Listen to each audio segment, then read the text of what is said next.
Hello, welcome back.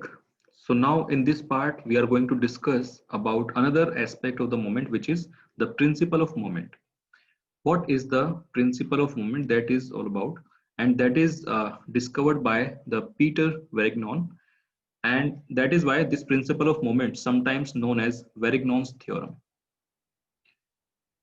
So the statement of this theorem is that the moment of force about a point is equal to the sum of the moment of the component of the force about that point. We will understand this with the example. So in this case, you can see there is a force F. Okay, and the rotational effect of this force about point O will be equals to the rotational effect of this component and rotational effect of this component. I mean the algebraic sum of rotation of uh, Fy and Fx. Now, when I'm talking about the rotation, I'm simply meaning the moment. So it says that the moment of force, which is F into the perpendicular distance from the O. So you can see the line of action of the F is this one, and perpendicular distance of O with the line of action is D. So it says that F into D will be equals to the moment created by the vertical component of this force and moment created by the horizontal component of the force. Actually, their algebraic sum. So algebraic sum of these two components would be Fy into X. So you can see here, I'm again making. So this Fy would be creating the anti-clockwise moment. Similarly, the Fx component will be creating the clockwise moment about point O. So what we can do is we can write F into D will be equals to Fy into X. Now Fy is anti-clockwise, so I'm putting the negative sign, and plus Fx into Y. So I'm putting this plus sign because the moment created by Fx force will be positive or clockwise. So that is what this theorem says, that moment because of this force will be equals to the algebraic sum of the moments of the component of the force, of the same force about that same point. So this is the theorem, and this theorem will be used for some of the application that we are going to apply in our analysis. So the same thing is written here. So moment about O is F into D. Well, why this theorem is used? Because sometimes what happens is we may not be able to find out this distance directly for this particular force.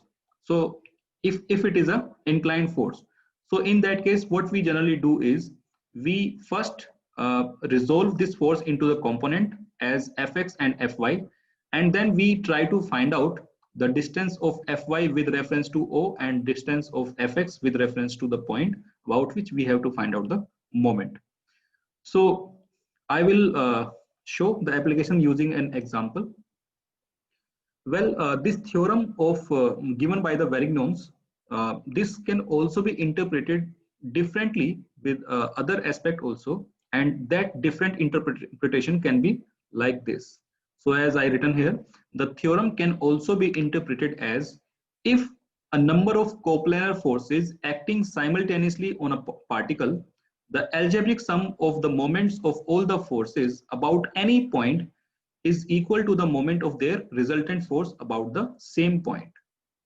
Well, if I take an example, say this is a horizontal line, and if there are some forces acting on it, then their resultant will, like for example, these are four vertical forces, so their resultant will also be vertical. So this may be vertically upward or downward depending on the magnitude of the force. Now it says that if we try to find out moment of these forces about any point, say for example about this point, so the moment created by, I mean the algebraic sum of the moment by these forces will be equals to the moment of the resultant about the same point. So that is what this theorem can be interpreted. So we will solve the similar problem in the next slide, as I have discussed here. So this theorem is very much useful in determining the reactions. So how do we find out reactions, that we will see in the lecture in the later part. So now, based on the principle of moment, now we will solve a numerical example. So in this, it says determine the moment of forces as shown in the figure.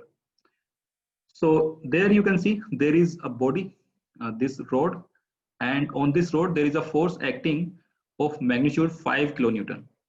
And we have to find out the moment of force created by this force, this F, 5 kilonewton force.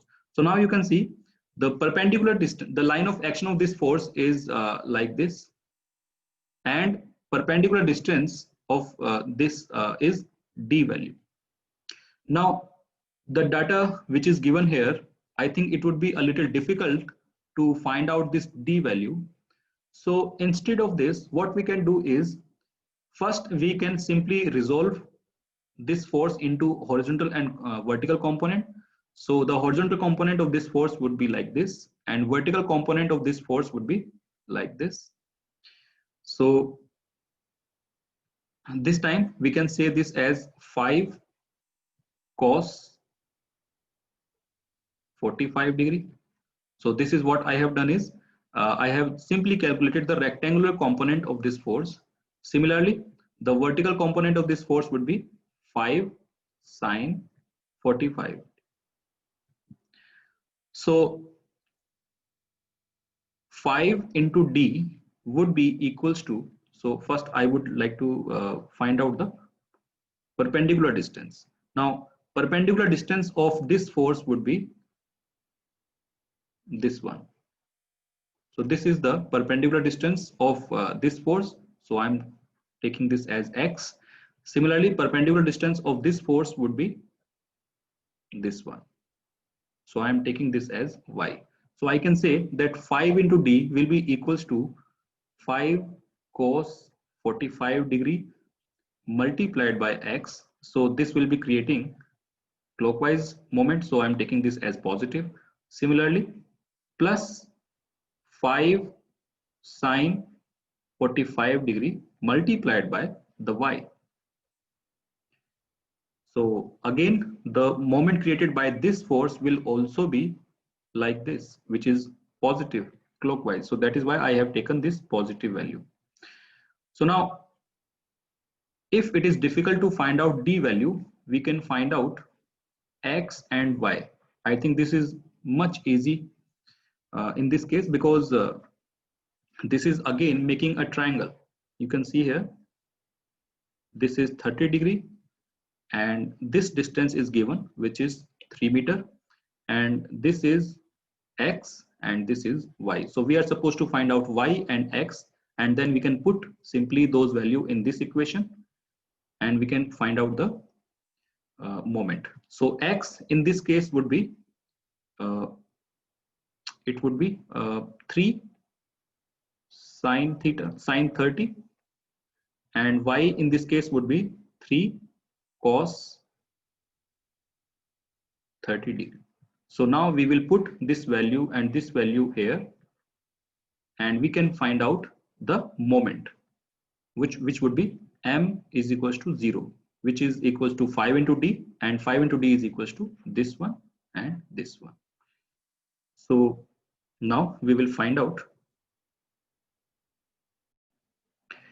So after calculation, if we put all these value, then we get m naught as equals to 14.5 kilonewton meter. So it is approximately equals to 14.5. Now if we want to verify this value with this one, so in that case we are required to find out d value. Now d value can also be calculated, because you can see there is another triangle forming this one, this and this one.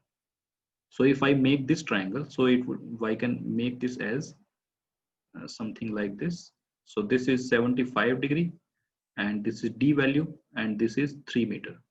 So d can be written as 3 into sine 75 degree. Okay, So if I put this value here, then you can see m naught is equals to 5 into 3 sine 75 degree. This will also be equals to 14.5 kilonewton meter approximately. So it proves that the principle of moment. Okay, it proves the Varignon's theorem. So now we will solve the second example. Now second example, as I said, it is basically dependent. I mean, it is based on the interpretation that I have discussed earlier. Sorry. So now in this case, you can see there are 4 forces acting on the line ABCD. So this line can be horizontal member. Now these 4 forces, all 4 forces are vertical. So force at A point is upward 100 Newton, at B it is downward 200 Newton, and at C it is downward 50 Newton, and at D it is 400 Newton. So now according to the theorem, the algebraic sum of all the moments, algebraic sum of all the forces, I mean moment of forces, it will be equals to the moment of the resultant of the same point. So now in the question it says there are system of parallel forces shown below. Determine the magnitude of the resultant and also its position from A. So for example, consider that this is the resultant force. I don't know what is the sense. So here in the figure it is showing the upward, but we will verify it whether it is upward or downward. And we will also try to find out the distance of this resultant force with respect to point A. So now, first of all, we will find out the magnitude of the resultant. So magnitude of the resultant can be found very easily because there is no horizontal force. So this resultant will be vertical. So the algebraic sum of these 4 vertical forces will give us the magnitude of the resultant. So using the equation summation of V will be equals to the resultant force. So I'm talking this as Fr. So Fr in this case would be as per sign convention, we take upward force as positive and downward force as negative. So I'm putting 100 as positive, minus 200, minus 50, plus 400. So the resultant would be 250 Newton positive. So the value is positive, which means the direction of the sense of the resultant would be upward. So that is why in the figure it is shown. So now we are supposed to find out the position of this resultant with reference to point A. So now we will say applying the Varignon's theorem.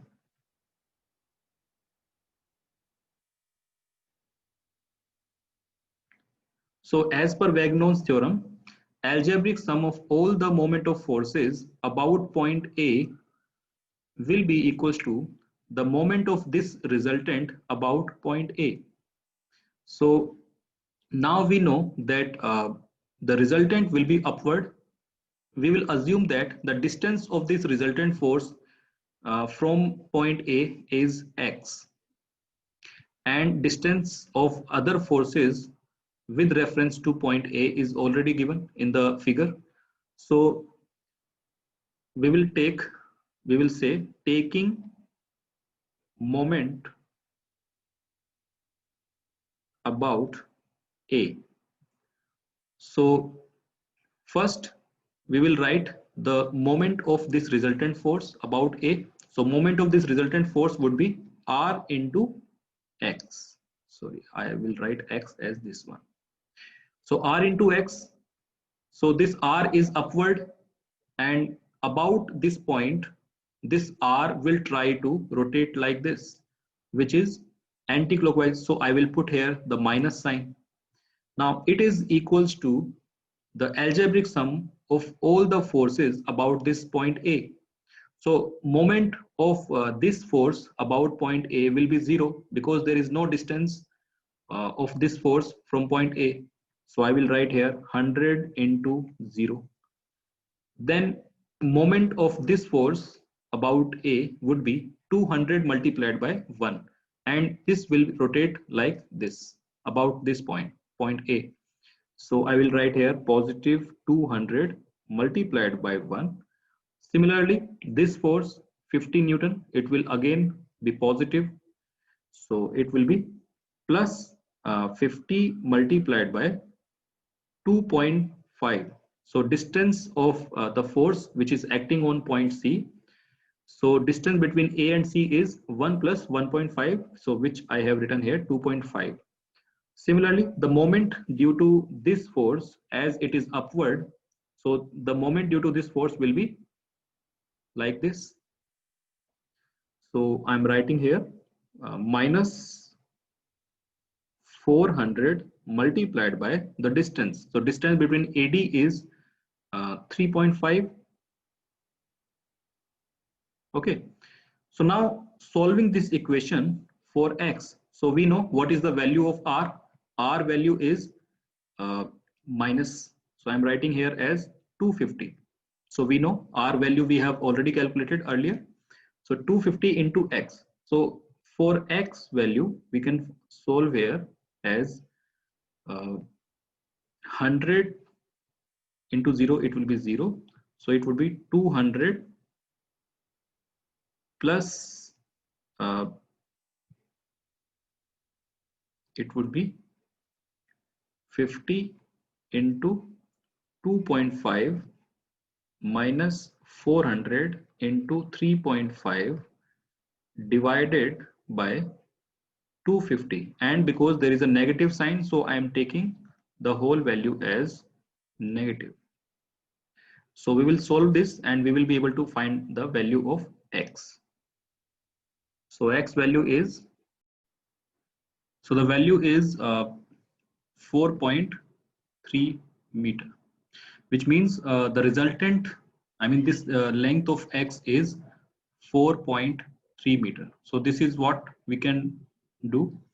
So basically we have found the distance of resultant using the Varignon's theorem, which states that the algebraic sum of all the moment of forces will be equals to the moment of resultant about the same point. Okay, so we have taken moment of all the forces about point A and as well as the moment of resultant about point A, and we have equate that, and by that equation we found the value of this x. So now we will continue our discussion in the next part. Thank you.